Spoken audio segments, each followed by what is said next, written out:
An 8-day-long Board of Game meeting continued over the weekend in Anchorage, addressing 80 separate regulatory proposals related to hunting and trapping in Alaska.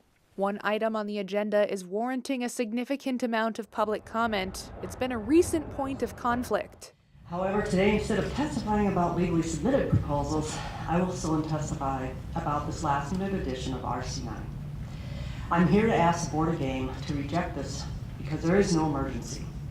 And the last-minute addition of this action by the state to this meeting agenda is a direct attempt to violate the public's right to due process of law.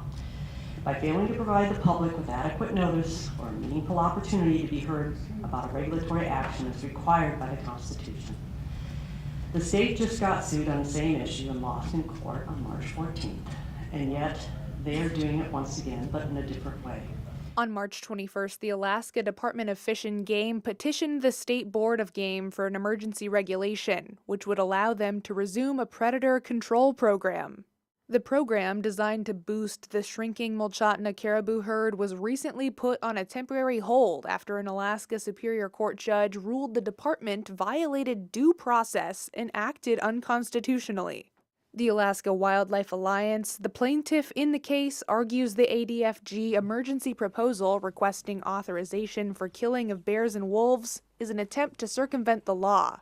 However, some don't agree. We have reliable evidence coming through the elders of generations of experience and generations of actual on-the-land customs, etc., that says there are a bunch of bears gobbling up a bunch of sheep, or caribou in this case, etc.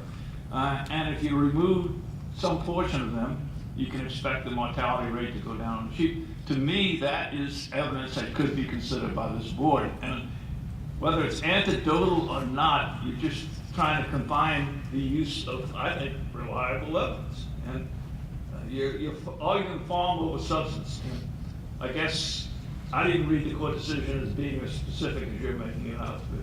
Olivia Nordyke, Alaska's news source.